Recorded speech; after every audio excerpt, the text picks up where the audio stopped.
So I want to review the second episode of the 22nd season of South Park, A Priest and a Boy. So in this entire episode, they're making fun of the Catholic Church, and they're also talking about people's reaction to the sexual abuse that's going on. And I'm actually happy to see my favorite South Park character, Father Maxi, because in the first season I seem to like his look and all that. And I actually did a movie where I have a character named Maxi after Father Maxi.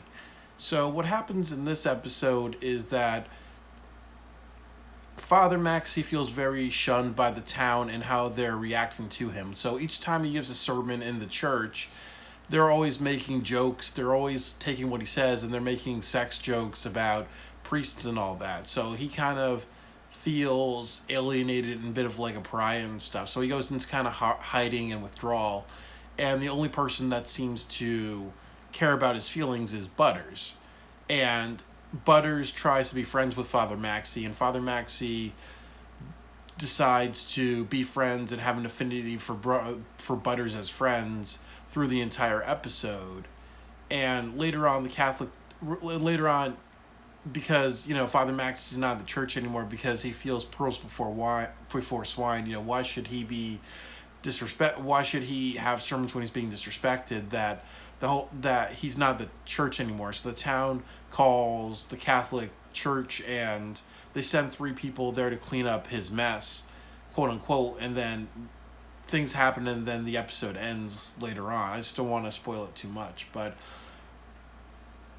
I do feel here's a couple of things. That the first thing that I liked about this episode is that you see Stan in the beginning of it starts with the Marshes going to church. So you see Stan walk out of the house and you see a cast on his shoulder because the last part of the first episode of the 22nd season, it mentions that Stan got shot at school. So I like how he has a cast on his arm, and I think there's like a blood stain as well. So it does kind of show that he did get shot. It's a small detail. If you really pay attention, it's there, but it's really really subtle. So it's kind of good because it ties in the first episode, the and also the point that they're trying to make about how school shootings have become an everyday thing, that people are desensitized and they're not overreacting, and also Sharon doesn't overreact. So it's almost showing how she's metamorphed, or you can say demetamorphed into a person where her son got shot at school. It's just like it's almost like as if he got injured playing for a sports team. Another day in paradise. It's not such a big deal. So I like that little subtlety. And then the next thing I kind of like is in the church where Father Maxi is giving a sermon and everybody is playing on their phones, they're laughing and stuff, and they're making jokes and puns. So it is kind of interesting that he's trying to teach holiness. He's trying to teach people to be mature and respectful and lessons from the church, but it's also kind of good that they have that because it kind of ties in the concurrent generation where a lot more people are on their phones and actually paying attention in a church. And sometimes when there is good knowledge coming from a priest or somebody like a priest who's been doing, because religion and Catholicism, I believe the Pope and all that, that's been like, I think that started in the early zeros or something like that, in the early AD era. But it's kind of almost showing like how it's not relevant to a lot of people nowadays because of the internet, because of tweets, because if somebody's talking about something and they're really serious and they're trying to get a point across, people are distracted by the internet, or they may not care and be on the internet and all that. So, and also, when people make a joke about somebody, it's going to keep their maturity level down. So here you have this Father Maxty, this priest, this patient priest type of character, in contrast with the town, which has a very immature, and millennial type of attitude.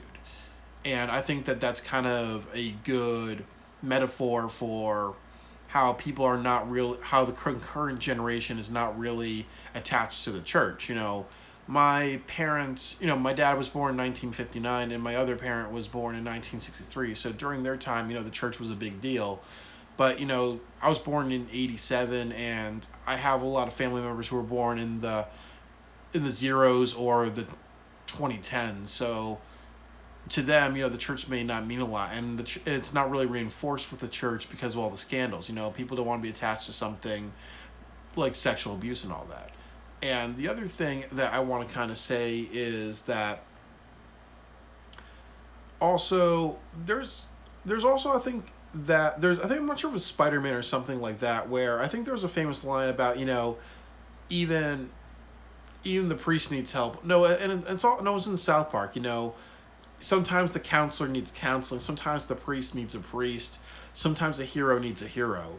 So I think that kind of ties into Butter's character, where he is kind of being sympathetic, and it's almost like the one person and the whole. There's only like one person out of hundreds and thousands that seem to try to see people like the priest as human, and usually they are people who are outcasts or sometimes people who have been through a lot of stuff. And we all know Butter's character is very, very naive, so he tends to have an affinity for the priest and affinity for Father Maxi, and become his friend, while other people in the town kind of joke about it or feel uncomfortable. Like a lot of the kids feel uncomfortable because they kind of say it's weird for an adult to hang out with them on a very friend-like level, and a lot of the adults are kind of like saying, this, they look at it as Father Maxi, being a stereotypical priest. Oh, well, he's trying to be with the kids when he's not trying to be with the kids. So, Randy Marsh and everybody decides to be a jerk with him, decides to be immature about him and all that. And towards the end of the episode, the people in town aren't able to go to church because Father Maxi's not there anymore.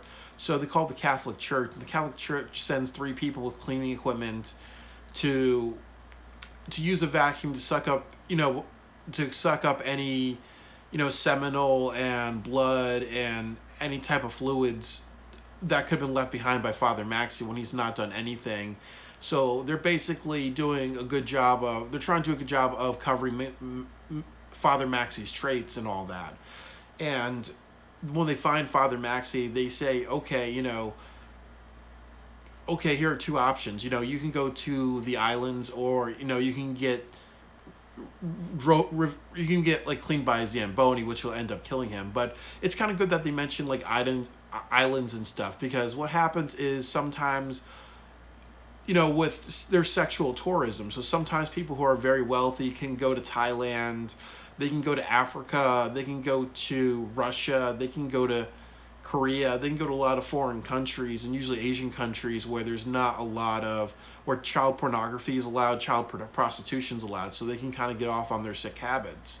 And there's still also some lands where there is a lot of like natives and inhabitants, and when they're taught religion and Christianity and Catholicism, they're very, very trusting and very, very naive. So they can kind of be like, what, if the priest is transferred down here and he wants to do something sexual with a child, maybe that's not a big deal, or maybe they can be manipulated into thinking that that's okay and that's normal. The same way in the slavery days, where slaves were forced to be taught Christianity, and they're also forced to be taught that whites were superior. So during the slavery days in America during the 1800s, people got a lot of excuses. So, when slaves were raped, from children all the way to adults, people didn't make a big deal out about it. They said it's a regular way of life, and your race and the race you're born with entitles you to certain privileges. And that's kind of almost, what they're trying to do with Father Maxi. They're trying to say, we think people are saying that you did it when he actually did not do it. So they're trying to send him over to a native island and say, well, you can start over, but also you can get everything that you want. And Father Maxi's like, what? And I think this is the theme through the episode. He says, what? I'm a bad person because I saw that there's a lot of problems in the Catholic Church, and I didn't decide to be proactive and change it. I decided to be complacent. So he has a turnaround, and he kills off the 4 priests that the Vatican sends. And at the end of the episode, I think this is the most powerful piece, that he's back at the church and he's talking about how there is just some sins that we all do that's unforgivable, that you cannot do penance, you cannot do redemption for. And sometimes the best thing to do is just live your life, be the best person that you can, but just know that you are going to be judged by God by these unredeemable sins.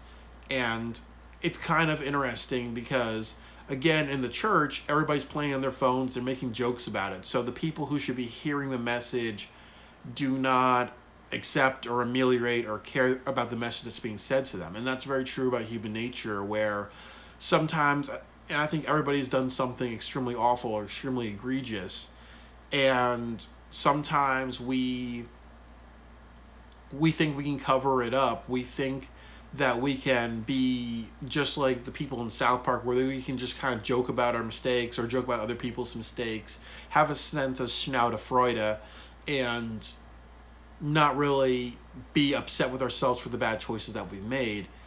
And also, there's people, and I've done this before, where, I've changed a lot, I've redeemed myself, I've set goals to be a better person, but it doesn't change the fact that you've done things that have hurt people in the past, and it may stick with them for the rest of their lives. In my sense, I've spent some time away from my family. I've spent a lot of time away from my family. That's kind of been really, really hard.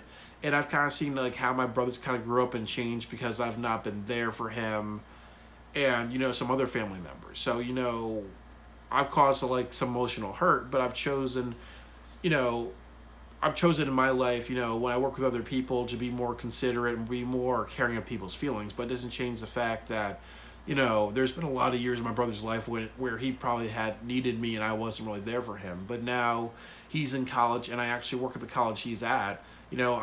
I'm helping him, prepare him more for life and more of out of college stuff. But even though, I'm helping him at a time when I needed a lot of help, and it makes me feel good that he's going to be out of college and be in a better situation, it doesn't redeem the fact that I wasn't really there for him, the last 4 or 5 years when I kind of had to walk away from my family to figure out my own life.